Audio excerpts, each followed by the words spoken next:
preservation of and increased access to the 92nd Street Y Humanities Audio Archives is generously funded by the National Endowment for the Humanities.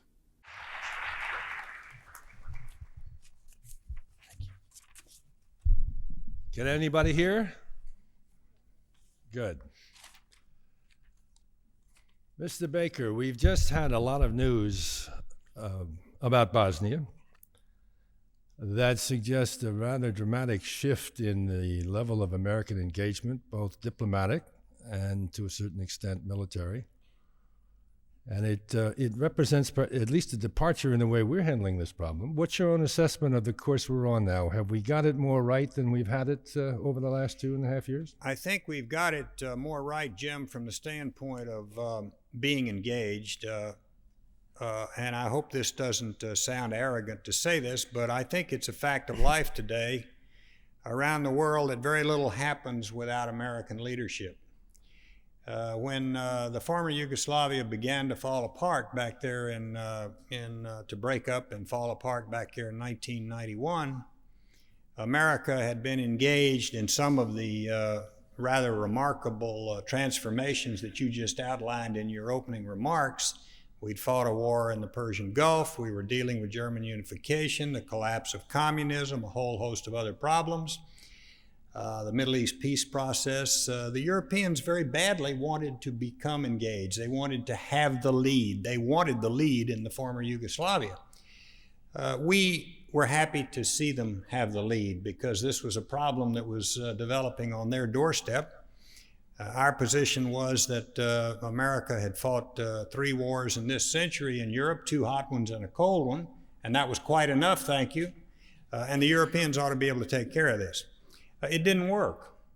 It didn't work. You could say, I suppose, in retrospect, that we should have kept the lead ourselves and gone about trying to deal with it in a more aggressive way diplomatically.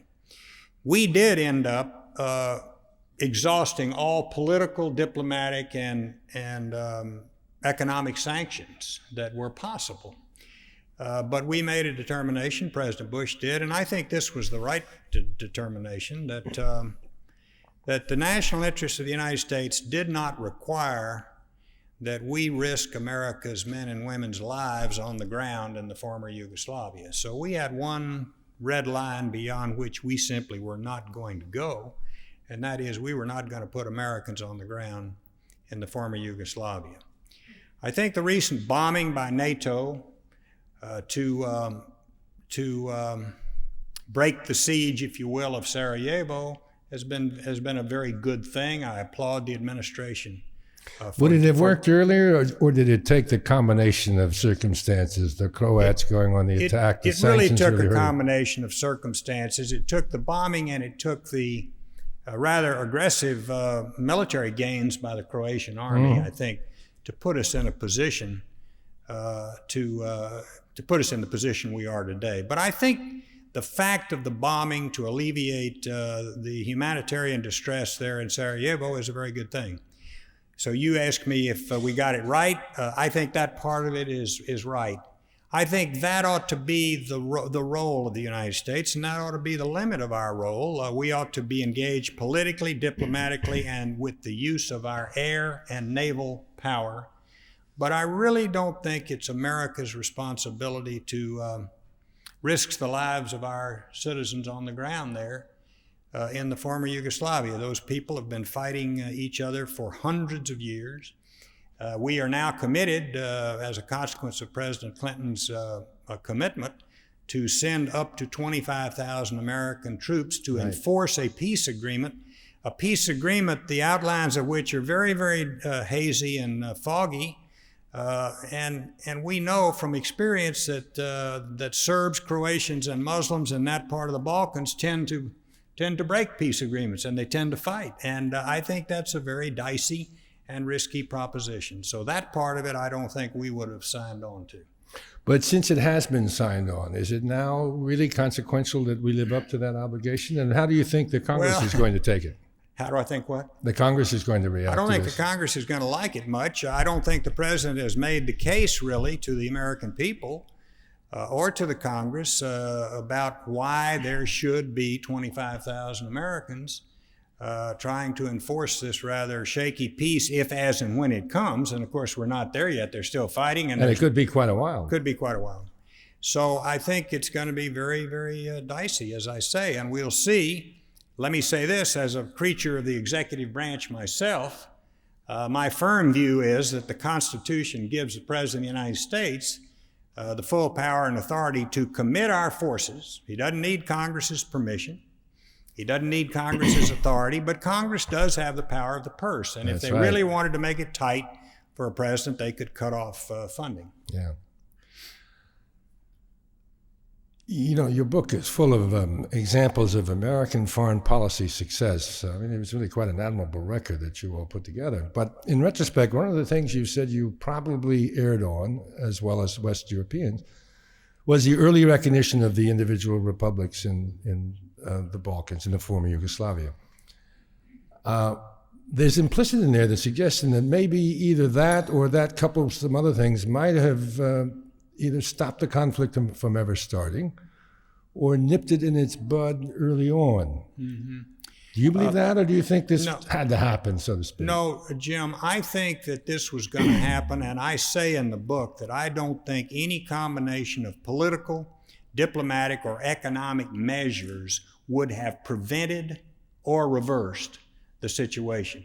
I think they were going to break up, and they were going to do it unilaterally, and they were going to do it through the use of force, unfortunately. Yeah. Now, where I think we did make a mistake was in not leaning harder on some of our allies, and particularly Germany, to try and convince them not to grant early recognition to some of these republics that wanted to split off from the former Yugoslavia. Of course, we were criticized at the time for calling for maintaining the territorial integrity of Yugoslavia, but that was something that 32 nations, all of the members of the Conference on Security and Cooperation in Europe, all of them signed on to, and it was the right policy prescription. It was the right policy approach. What it said really was that territorial integrity should be maintained unless they will break up in a peaceful and negotiated way. That's not the way they broke up. They unilaterally declared independence, foreclosed the possibility of negotiation, and then started fighting each other, which is exactly what we told them we thought would happen. So it's in that context that I say early recognition of these republics, in retrospect, might have been a bit healthier if we'd withheld that recognition. But do I think that would have prevented what has happened from happening? No, I don't. You know, excuse me, today we had a signing ceremony in Washington of the latest agreement in the much extended Middle East peace process. Mm-hmm. And for a long while, it looked as if the momentum had gone out of this exercise. In fact, some of your speeches, you said, look, the U.S. has a responsibility to keep the momentum moving by interacting every once in a while. Have we got the momentum back, or are we, with 96 elections coming up in Israel and the United States, should we expect another pause and maybe a long one? These talks are difficult. The Middle East is an extraordinarily difficult problem to solve. This was a regaining of momentum, as you characterize it. What happened today on the White House lawn was very good, very late in coming. This was just the interim arrangements, and that was supposed to have occurred many, many months ago. In fact, the parties, the Palestinians and the Israeli government, are supposed to sit down and start talking about permanent status arrangements next May.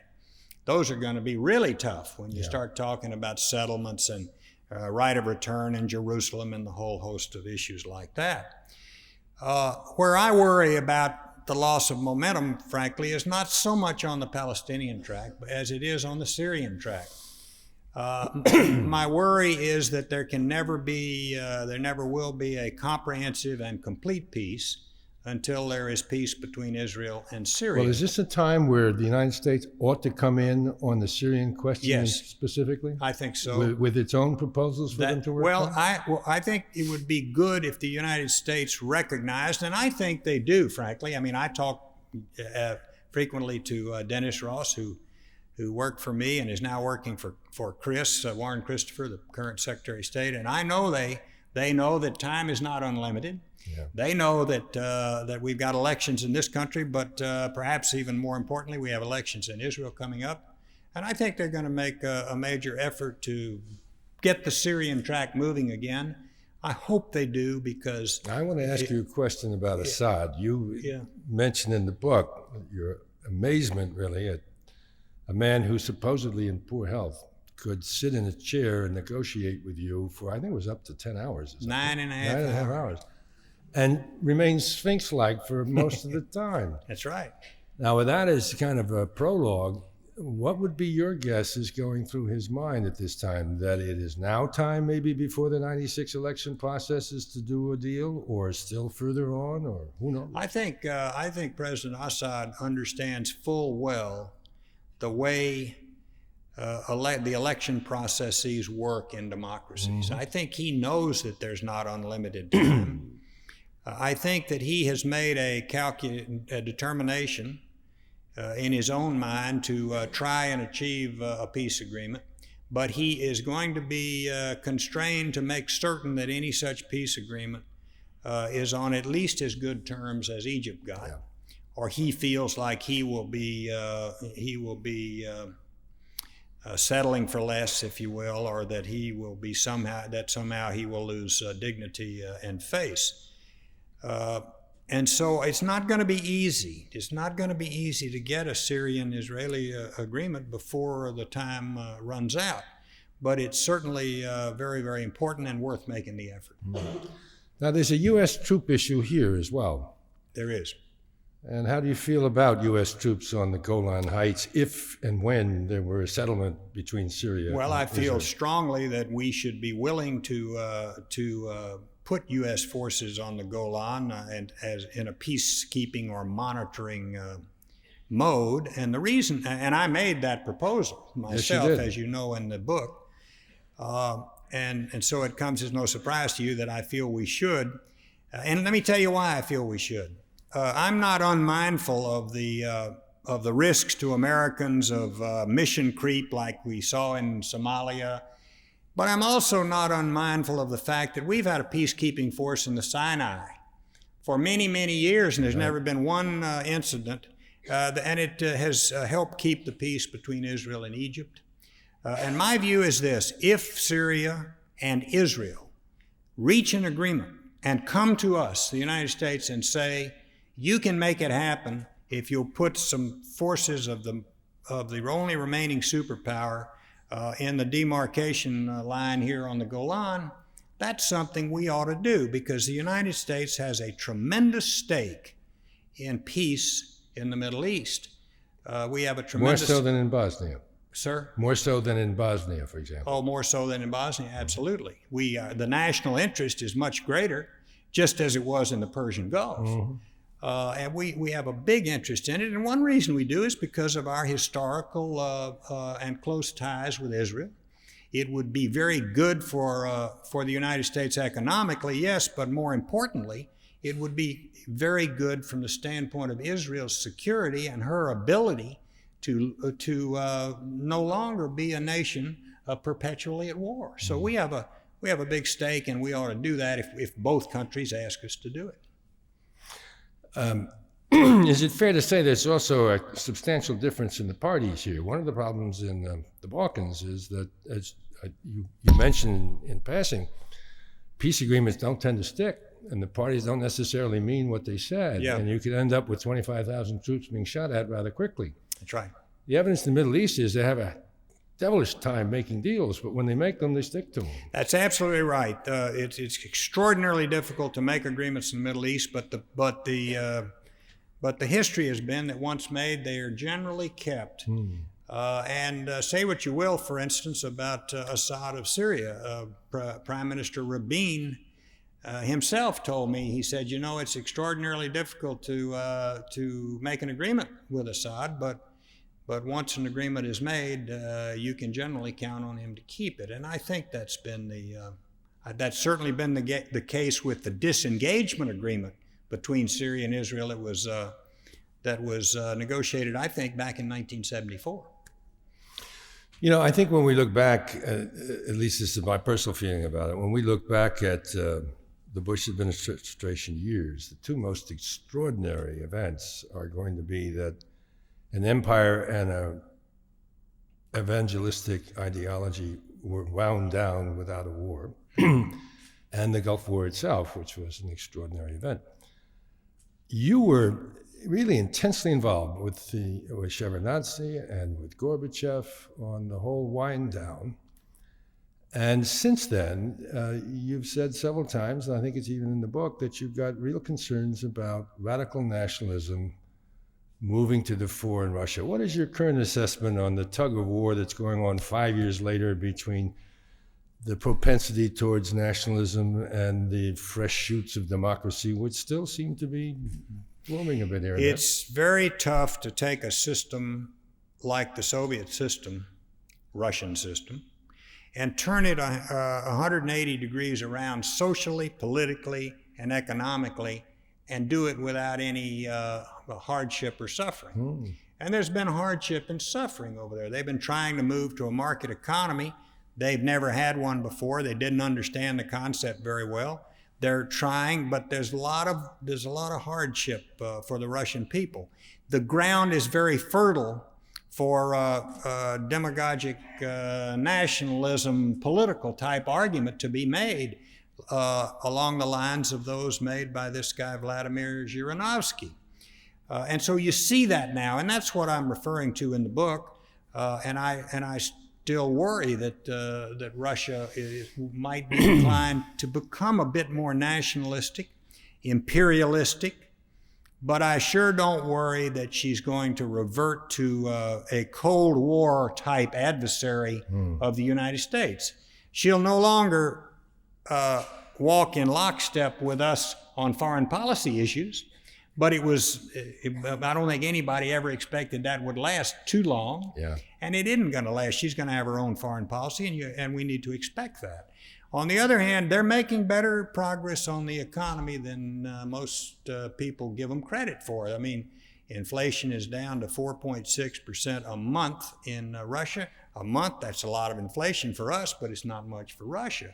They're privatizing their small businesses. Many people now work in the private sector in Russia, and they have emerging markets developing. And I think if I saw it correctly, they may have the first growth in gross national product in the last 5 years. I think they have a positive GNP for the first time in 5 years. Of course, one of the problems is how much can you believe the statistics? It's a little tough over there right now. You know, when the Soviet Union was breaking up and we were having those concentrated meetings with the Shevardnadze and Gorbachev and talking to them about transparency in your defense spending, I remember them looking at us and saying, "We can't get the numbers. How can we give them to you?" They didn't know what the numbers were. In terms of our relationship with Russia, it's obviously not going to be the close partnership that was blooming there for a while. No, that's right. But we also want to kind of have a working relationship. It's a very big and important country. They've got a couple of demands at the moment. I'd be interested in your feelings about it. One is that we've really got to understand the deal they made on conventional weapons limits was not a good one for them. They didn't quite understand how much unrest there was going to be in their southern borders. They ought to be given some relief. What do you think about that? Second one is, hey, fellas, stop trying to solve the problems of the Balkans and marginalizing us at the same time. This is close to us. It's like our Central America. We're a great power in Europe. We deserve a role here. If you're going to have troops in, NATO in, monitoring a ceasefire or a peace agreement, we've got to be there too. And as a matter of fact, we ought to be there on a joint basis, equity basis with NATO. How do you feel about that? The way I feel about that is that it is perfectly reasonable for Russia to say, hey, wait just a minute here. This is our backyard, just like Central America was yours. And we should play a role in maintaining the peace. I think that we should want them to play a role, and I believe the administration does want them to play a role. The question is to how you define that role. I don't think military forces of Russia should be under NATO command, or NATO forces certainly should not be under Russian command. But this is a UN operation, And there should be some place and room for Russian peacekeepers because they have the greatest influence with the Serbs. On the Conventional Forces in Europe Treaty, or the CFE Treaty, I negotiated that treaty, and I have to say I'm a little sympathetic to the Russian position because you guys drove a hard bargain, yes. Because we got a good agreement, and I don't think they got as good an agreement, but they certainly didn't get a good agreement because they didn't know the Soviet Union was going to implode and split up into a whole lot of different countries. So I understand that, and I would think that there would be some sentiment within NATO for sitting down and making some adjustments that don't represent any threat to Western Europe. Do you think there's any connection between that and maybe a more benign Russian view of NATO expansion eastward? You're very much a proponent of expanding NATO. I'm very much a proponent that NATO should have taken in Poland, Hungary, and the Czech Republic at least a year and maybe a year and a half ago. There was a window of opportunity to do that. As a matter of fact, Yeltsin had basically orally said he'd have no problem with it. He got home and his generals got a hold of him and he wrote a letter back here saying, wait a minute, I do have a problem with it. We missed the window of opportunity. It's going to be much harder now to do it, but it is important that we do it for a couple of reasons. First of all, we cannot let Russia have a veto on NATO expansion or NATO's role. Secondly, it's not important from the standpoint of a bulwark against Russia. It's important from the standpoint of stability within Poland, Hungary, and the Czech Republic themselves. Mm-hmm. I could foresee a situation where a Hungarian politician could come to power on a platform of a greater Hungary. Bring in the Hungarians from Slovakia and the Hungarians from Romania, incorporate them in a greater Hungary, and that would create great instability in the heart of Europe. If Hungary were a member of NATO, her NATO partners would never let that happen. So I think it's important. Now, in the best of all worlds, we work out an arrangement where we can expand eastward with NATO, and we have some kind of maybe umbrella accord between NATO and Russia. But suppose their feelings are sufficiently strong where they say, "Niet, we object to the expansion. We're not going to be bought off with some separate arrangement." Do we go ahead anyway? Do we have to? If we have to make a choice, is it Europe expansion over Russian relations? I don't think we give Russia a veto on NATO expansion. At the same time, we really did miss the window of opportunity, and we could have done it in a way that would have made it clear to the Russian people and the Russian military that NATO was not going to be an anti-Russian alliance. And when we do it, and I think we will end up doing it, we've got to make it clear that it is not an anti-Russian alliance. And way down the line, who knows? Maybe there would be room for a Russia in that alliance. After all, NATO is more than just a security alliance or defense alliance. It's also a political alliance. Absolutely. Let me turn to another great power where we've got a troublesome relationship full of friction over the last couple of years, and that's China. Yeah. Getting bigger and stronger all the time, going through a succession transition, probably already underway. As I mentioned to you before tonight's meeting, I was just talking to somebody from the administration who said in 25 years of dealing with China, he'd never had to deal with a group of leaders as cantankerous and as obstructive as the current ones, which may be a reflection again of the succession wars going on. It may be a reflection of China's feelings about this administration's, to them, inconsistent and confusing policy. Now, it looks like we're stabilizing a bit, and both sides are trying to patch things up a bit, but it's mostly been on questions of process. The substantive issues are really big when you look at them. South China Seas, who's going to get them? Blue navies being built, nuclear weapons and technology being transported around to other people. Mm-hmm.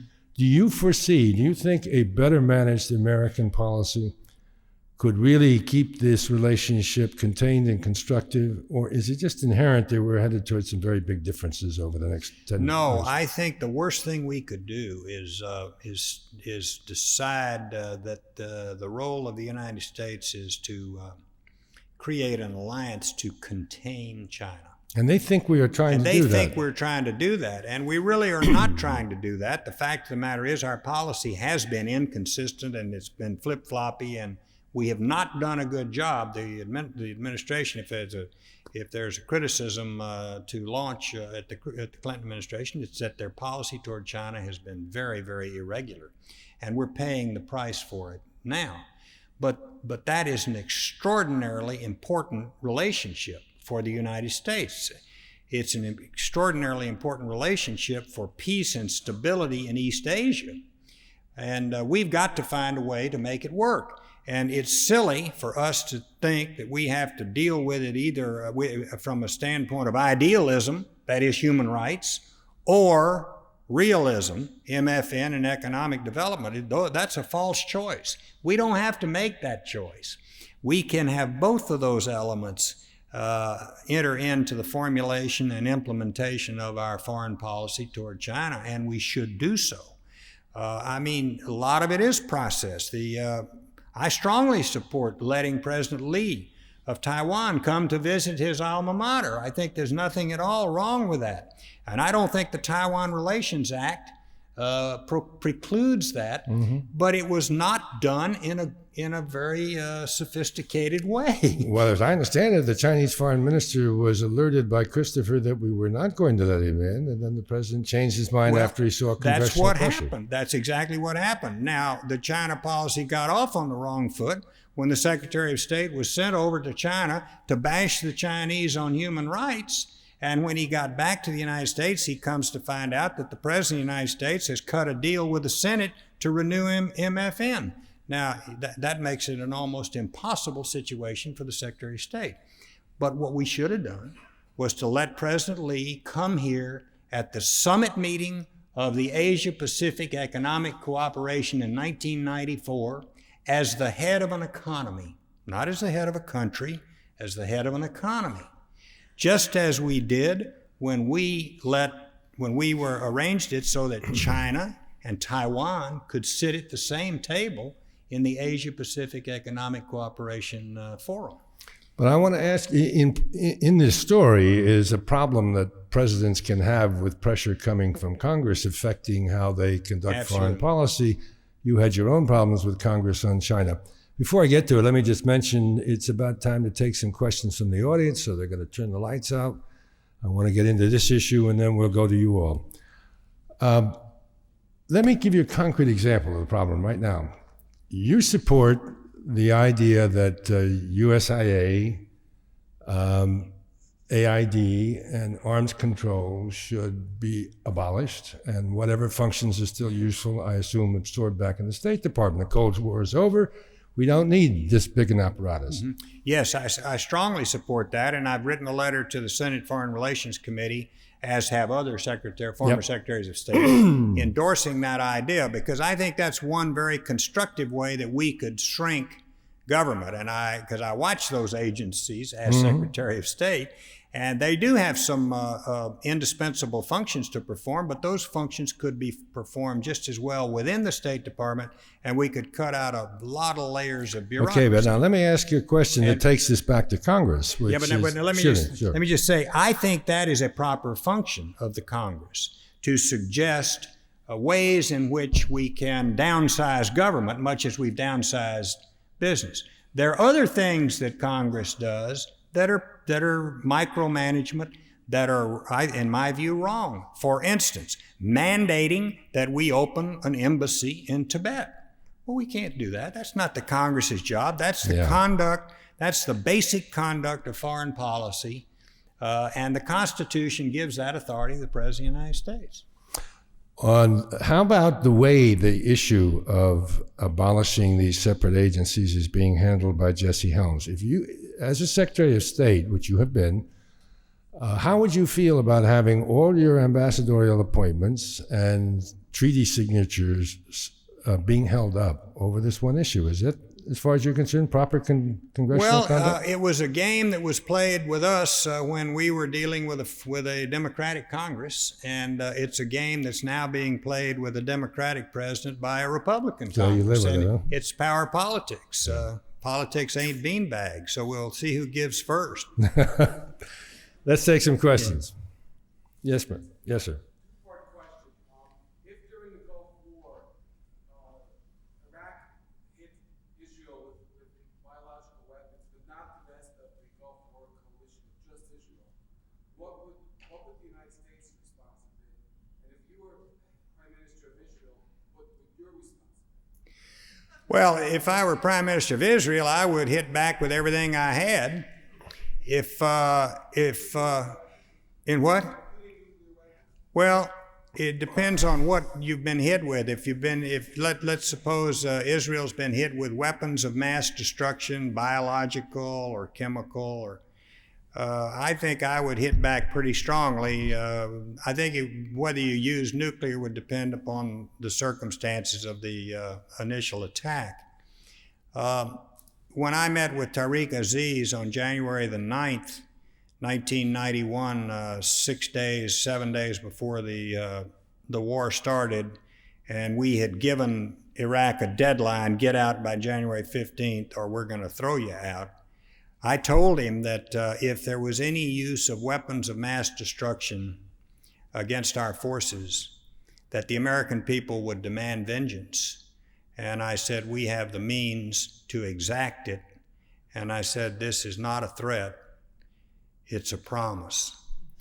And he took it to heart. And now we've learned just 2 weeks ago from Rolf Akeas, the International Atomic Energy Administrator, Inspector there, that from the Iraqis, as a result of the defections of Saddam Hussein's son-in-laws, we've learned that warning they interpreted to mean we would hit them back, probably with tactical nuclear weapons. And so that's why they never unleashed, they think, that's why they never unleashed their chemical or biological weapons. You know, while we're on what you have subsequently learned, you've also subsequently learned or confirmed that the full objective of Saddam Hussein was not just Kuwait, but Saudi Arabia. Well, that's what I think, and that's what I have in the book. I learned several weeks after the end of the war from a head of state of one of the coalition countries that Saddam Hussein had sent a letter to Rafsanjani, the president of Iran, saying in effect, we Iraqis expect to live in peace with you Iranians, with whom they'd fought for 8 years, expect to live in peace along the full length of our 840-kilometer border. Well, if you measure that border, that takes you down the full length of Saudi Arabia's coast on the Persian Gulf. Very interesting. So I think President Bush's prompt response by sending quickly someone to King Fahd and getting permission for us to station troops in Saudi Arabia probably dissuaded Saddam Hussein from invading Saudi Arabia as well. Yes, sir. Yes, I also had a question about the Gulf War. I know that you did a lot of traveling during that period of preparation for getting the coalition together. But I noticed a trend that developed during that time, and that was we were, quote unquote, giving away the store. For example, Egypt's debt, we said we can let that go. We gave money to Turkey. We also, I believe, from what I understood, Syria, we gave them Lebanon, literally. Wait a couple of weeks and you can go into Lebanon, take it over, put it in the public government, it's yours. Is this going to be, I guess, in the future, a continuing thing when it comes to crisis in the States? Because how much can the U.S. take? Well, your facts are wrong. Yeah, the question is, when you were building that unprecedented international coalition in the Gulf War, you traveled a lot and we followed your travels, but now we know you gave away the store. You paid Turkey money and you gave Syria a green light to go in and occupy Lebanon and make it just a sort of a satellite state of Syria. That's not the case at all. As a matter of fact, I think Syria was already in Lebanon at the time that I went to Syria to try and convince the Syrians to become a part of the Gulf Coalition. The reason Syria became a part of the coalition was because Hafez al-Assad can't stand Saddam Hussein. Then they've hated each other for a long time, and that's the only reason they were in the coalition. Yes, we did forgive Egypt's debt. just as we forgave Jordan's debt here recently when she signed a peace agreement with Israel. And did it cost us a lot of money? Not in my opinion, because OMB was valuing both of those debts at a very, very low level because we weren't getting any payment and we had very little likelihood of getting payment. So yes, we did forgive Egypt's debt. We didn't give Turkey anything. Your facts are wrong on Turkey. We hustled them some money from the Saudis and from the Kuwaitis. And by the way, let me just tell you, this is the first war in the history of the United States of America that we have fought on other people's money, okay? We didn't pay for this war. Another question, yes.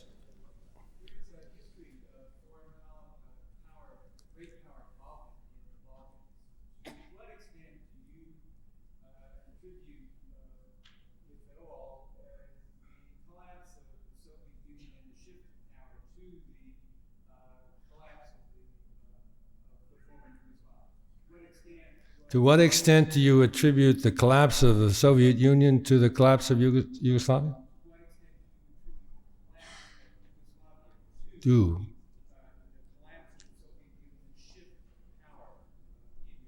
Okay. I think that the former Yugoslavia was going to break up anyway. In the aftermath of the collapse of communism. In other words, the Soviet Union had not imploded. Yugoslavia came apart before the Soviet Union did. Now, did the collapse of communism have something to do with Yugoslavia coming apart? You bet your life. The only way that it had been maintained as a unit was through was through force of power. It was power and communist methods.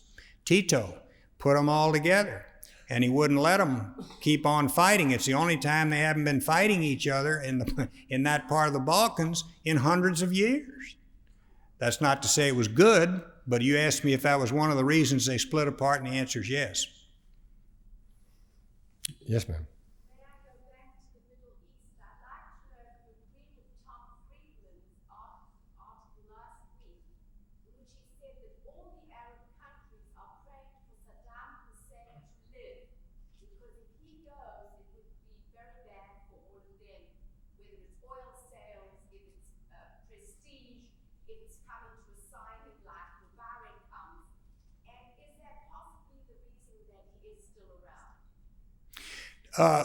The reason he's still around is because he is a survivor. Let me say that none of us expected him really to survive a defeat of the magnitude that we gave him. But let me answer a question that I get everywhere I go, because I'm sure it must be on your minds. Why didn't we take him out? Why didn't we go to Baghdad? And there's some very good reasons why we didn't, and I go into those at great length in my book. First of all, that's just in case I forget one of them here now. First of all, we were operating as a coalition under UN Security Council resolutions. Our war aims and our political aims coincided, and the authority we had was to kick Iraq out of Kuwait. If we had gone beyond that, we would have been going beyond the authority we had under UN Security Council resolutions. If we had gone beyond that, we would not have a Middle East peace process today, because the Arab members of the coalition would have left us immediately. If we'd gone beyond that, we would have been occupying a huge Arab country. We would have had to occupy a big Arab country. Our military really didn't want to get bogged down in a guerrilla war in Iraq. If we had gone beyond that, we would have lost many more lives of good Americans. We got, the Persian Gulf War was remarkable in terms of the number of casualties. One casualty is too many, but we, I think, lost only about 150 people killed in action against thousands of Iraqis. So people who, with 20/20 hindsight, who say, why didn't you go get Saddam? Why didn't you go to Baghdad? That's crazy. That would have been a very dumb thing for us to do. And the Tom Friedman article that you're talking about really makes the point that people in the region don't want to see another Lebanon. They don't want to see Iraq turned into another Lebanon. And that's why some of them are glad that he's there, remaining there in a weakened state. I have to tell you, when his daughters and his son-in-law flee the country, son-in-laws flee the country and ask for asylum in Jordan, I got to think that there's something wrong in the royal court in Baghdad. So we may see a change in government here soon. I hope that explains why we didn't go all the way to Baghdad. If you were to see a change in government, would you expect much different government? It might well be an equally bad government. I mean, there hadn't been a lot of freedom and democracy in Iraq throughout its history. It's been a fairly brutal place. Yes, sir.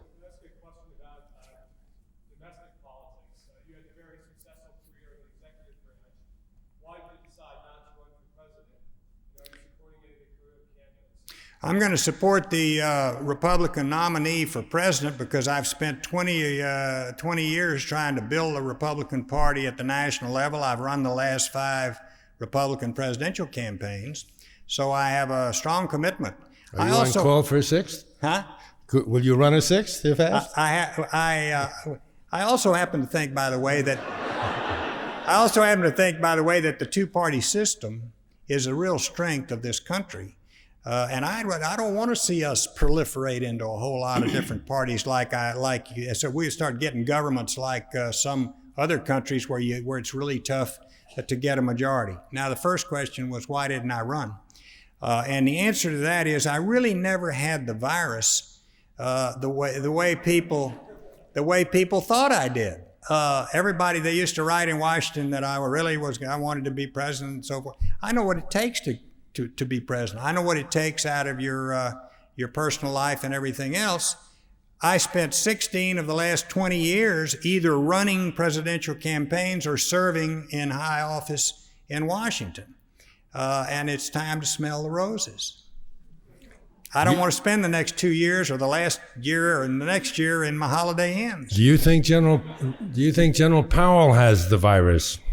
Well, that remains to be seen. He's having to wrestle with that decision right now.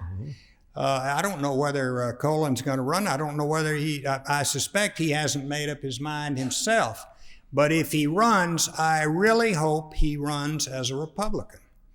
And again, I'm going to support the Republican nominee for president, but I hope that if Colin runs, he runs as a Republican, because I think if he runs as an independent, he will hurt us badly.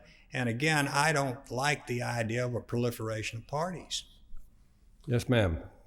Back on the aisle. I wanted to ask you, in view of the fact that so many of the peace efforts that have been initiated over the years are materializing, how can we accept the idea that this Congress is insisting on putting forth a budget for the Pentagon, which is far beyond what the Pentagon requires, in order to balance a budget and take away from so many people who are needy? How can that be justified? Well, let me tell you that as Secretary of State, I supported a very, very strong defense budget because that is a tool and an element of our foreign policy. It also represents, frankly, our superpower status. It represents something unique about this country, which is that we are the only country in the world that can responsibly project power abroad. And we really ought not to lose that capability. Now, when I was Secretary of the Treasury, I was on the other side of that argument because I was always trying to reduce the deficit. And as they say in Washington, where you stand is a function of where you sit. I can make the argument both ways for you. I think that the budget is down considerably from where it was in the Reagan years. One reason we won the Cold War is because Ronald Reagan stood for peace through strength, and he built up our defenses, and the Soviets couldn't keep up. That's one reason that we won. And so I think we need to make sure we always support a strong military, not at the cost, not too strong, but a strong military. Way in the back, yes, sir. Secretary, this administration doesn't seem to show a general philosophy of foreign policy that would be descriptive of the United States' role in the world. Could you give us some evaluation of where you think this country should be going in a general sense as opposed to dealing on these? Yeah, sure. Let me speak generically for you. I think that that all Republican presidents, going back to the end of the Second World War, have embraced an internationalist tradition in foreign policy. They have believed that America should remain engaged in the world. And I would even go farther and say that we have an obligation to lead. As I said when I first came out here, not a lot gets done if America doesn't lead.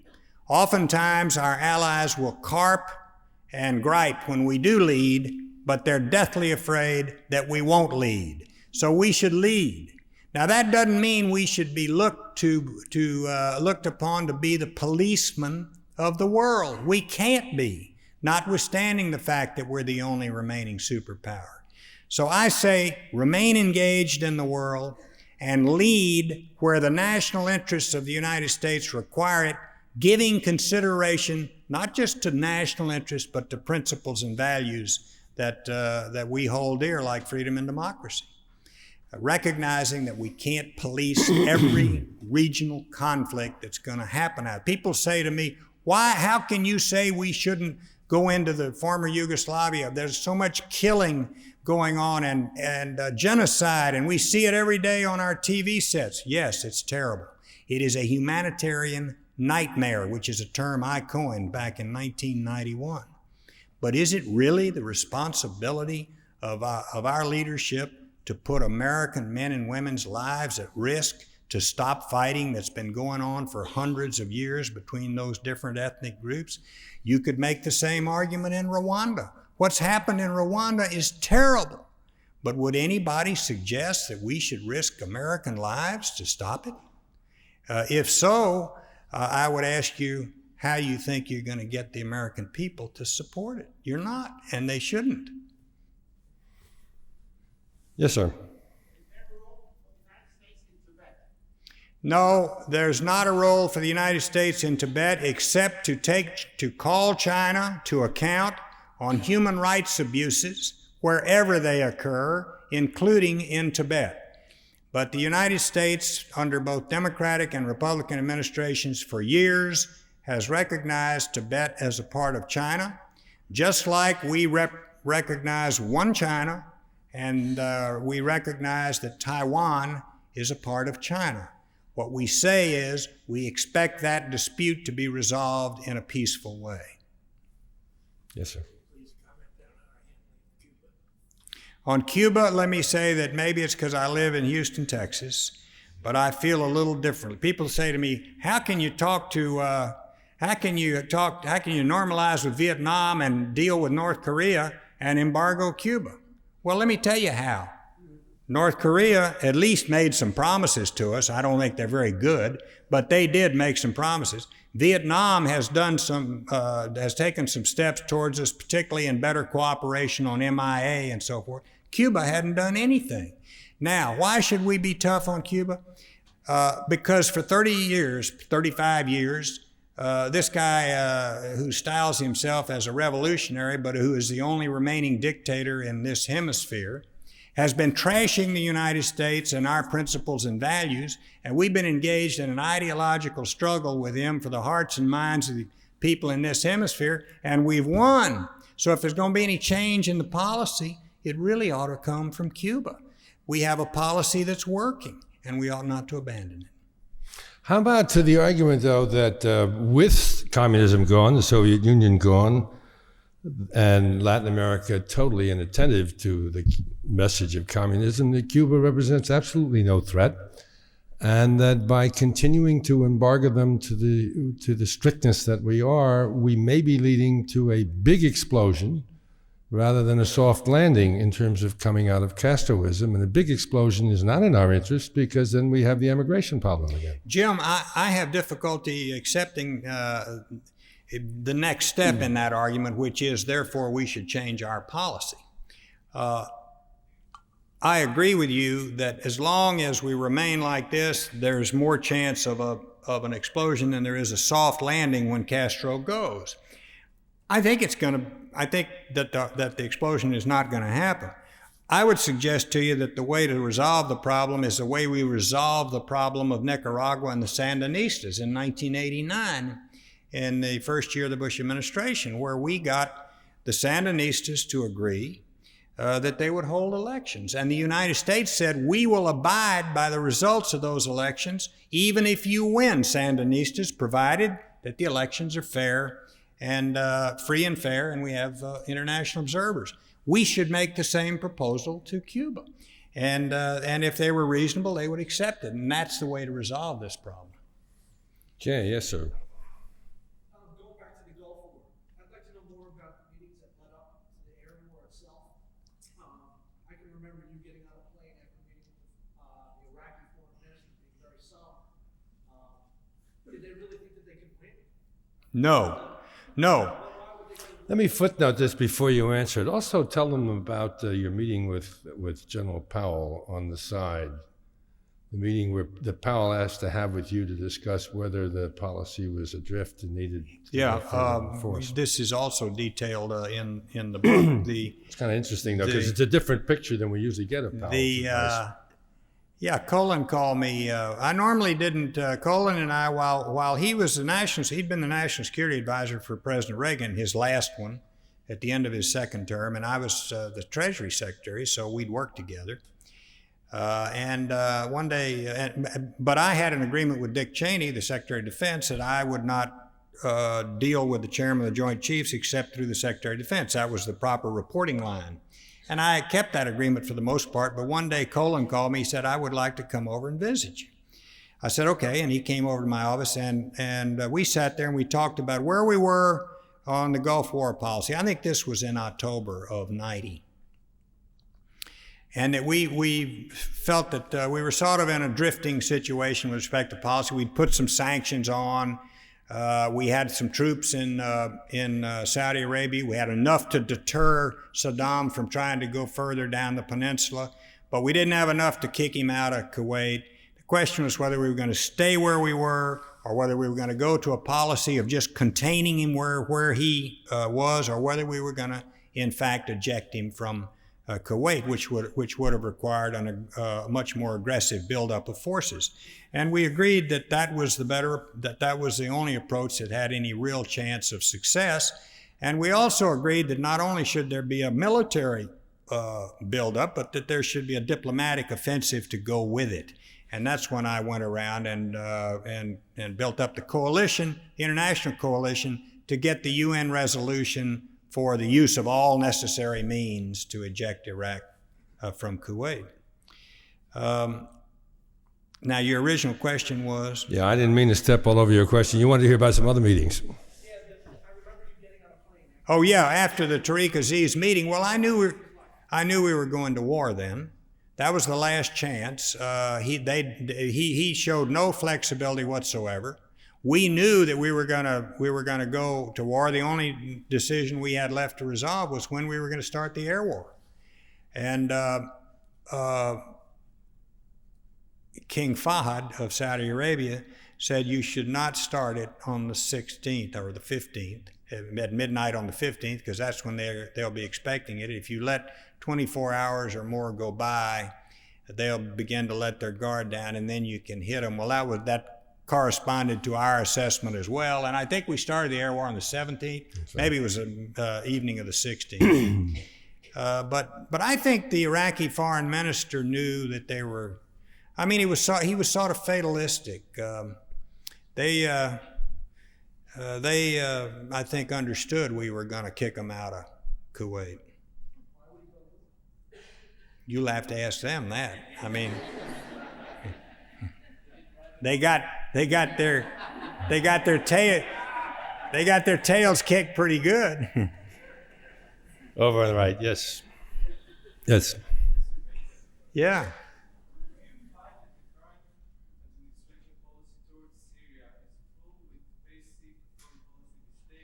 I can't.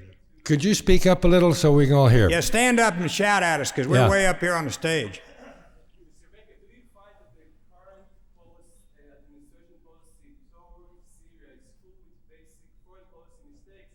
And I'm referring to President Clinton's visit to Damascus, which is now seen as a failure. Yeah, I think that was a mistake at the time it happened. The question was, go ahead. Yeah, the question was, do I view the administration's policy toward Syria to have been a mistake for President Clinton to go to Damascus and meet with Assad? Or did he meet with him in Geneva or Damascus? One in Geneva and one in Damascus. I thought it was a mistake at the time because we didn't get anything for it. We should have gotten something for it. I got no problems with the idea of meeting with Assad. I did it a lot myself, and President Bush met with him once. But because you're going to have to do that in order to achieve peace between Syria and Israel, but you ought to get something for it. That visit was worth something to the Syrians, and we should have gotten something for the visit. Okay, we're getting close to the last roundup. About 3 more questions. Gentleman right there. You said you wanted to see the two-party system continue, yet there are a lot of increasing number of Americans that are becoming dissatisfied. Mm-hmm. What advice would you give to politicians of both parties in terms of why Americans have gone look for alternatives? What recommendations would you make that policies they institute so they return to the two-party system? Well, I think it's important that we give one-party government a try. I can't remember when we've had a Congress and a White House that was controlled by one party, except for the first 2 years of Bill Clinton's presidency, and nothing got done. And I would like to suggest that maybe if we could get the White House back, since we now control both houses of the Congress, maybe we could do some good. And maybe we could get some... But we've never had that. We have never had that since 1950 or 52, I think it was, way back there. And when I talk about the two parties, yes, there's a lot of dissatisfaction with politicians generally. And I think I understand that. Most people in America, sad to say, vote negatively. They don't vote for, they vote against. I'm not sure that that's not the same in most democracies. I would like to see some campaign finance reform, frankly. I think that we need to get away from the influence that PACs have, and also the idea that if someone's going to perform public service for his country, that he's got to go around and hit up all of his friends and the public generally for money and contributions, and then he's got to spend his time sitting there in an office in Washington receiving lobbyists, all of whom have given him money and want something. I think we can make some big improvements in the system in that regard. Yes, ma'am.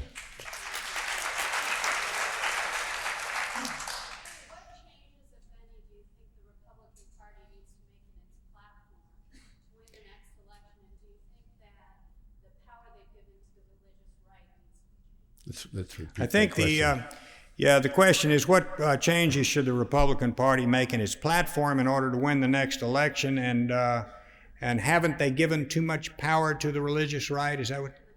Yeah, no, I don't believe that they've given too much power to the religious right, but I think that is a favorite topic of a lot of news organizations that want to make it a big topic. Each party has elements in it that the other party would not support, and I don't see anything wrong with with people of strong religious beliefs organizing and exercising their political rights at all. I don't have any problem with that. And I don't believe this idea that somehow the religious right has a monolithic hold on the Republican Party machinery. It doesn't. At least it hadn't had for the last 5 elections in which I've been involved. Are they a force? Yes, they're a force. Changes in the platform? I don't know. The Contract for America, some of you may have major differences with it. I don't. I mean, I think that those changes are supported by 65 or 70% of the American people.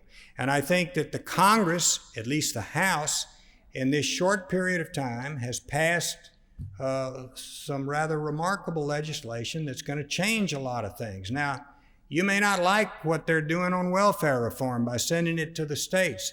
But even President Clinton says welfare as we know it doesn't work, and it hadn't worked, so we ought to try something new. So I can't think of any significant changes in the platform that I would suggest. You have to understand that when I ran for office, the only time I've ever run for office was way back in 1978 I ran for Attorney General of Texas, but you have to understand that I ran on a right to life platform, if it's that issue that you're talking about. I think that issue cuts against us. I think it's a negative issue for we Republicans, but it's a moral thing as far as I'm concerned. So I can't support a change in the platform, but I understand how a lot of other people can. I could support the idea that President Ford embraced of leaving that issue out of national politics and letting the states decide. I could support that very well. Yes, sir. And then, John, maybe you'll close us out. Now that you've finished your book, what are you planning on doing with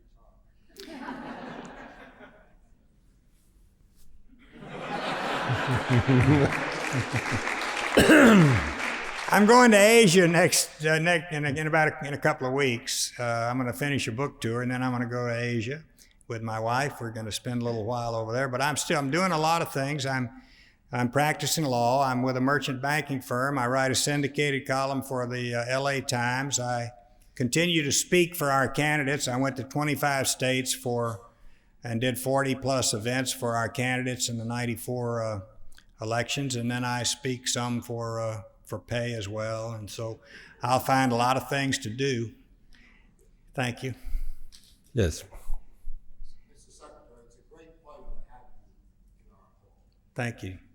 You are at the 92nd Street Y. The question has not come up this evening, so somewhat surprising, frankly, is that many in this audience would wonder about the Bush administration's attitude towards the state of Israel, although you have touched on it in various ways this evening. I was wondering if you could tell us how you saw that issue, since you were very close to it. The Bush administration's attitude toward Israel? Yeah.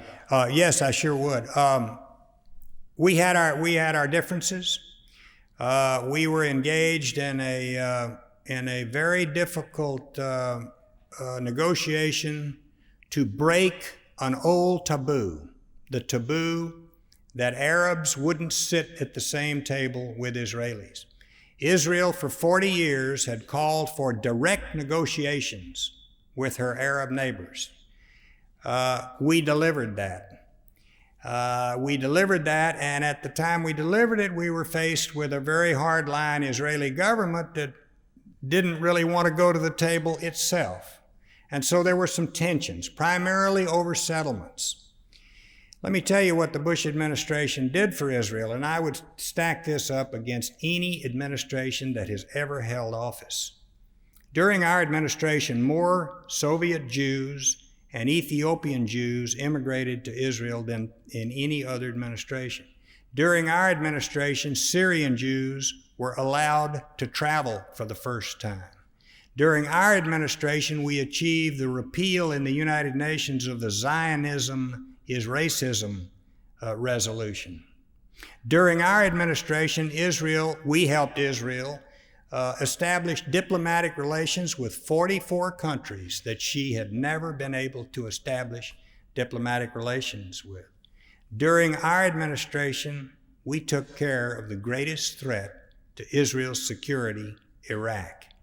And during our administration, we brought Arab states, directly to the table for direct negotiations with Israel. What has been the result? We have now seen a peace agreement between Israel and Jordan, a peace agreement that I think will stick. That is a good peace. It is a warm peace. It is a worthwhile peace. It would not have happened but for our persistence in pursuing the process. We also have at least a process going. Witness what happened on the South Lawn this afternoon, of peace between Palestinians and Israel. And we have a negotiation between Israel and Syria, which unfortunately right now is stalled, but which I hope will resume. I think those are significant accomplishments. Did we have our difficulties? Yes, we did. Do I make light of those in my book? No, I don't. I lay them out there for everybody to see with the bark off. The bottom line was we accomplished a hell of a lot for the state of Israel, and we never, ever wavered in our firm commitment to her security. Mr. Secretary, thank you so much. It's been a nice evening. Thank you, Jim. Thanks for listening. For more information on the 92nd Street Y, New York, and all of our programs, please visit us at 92ny.org.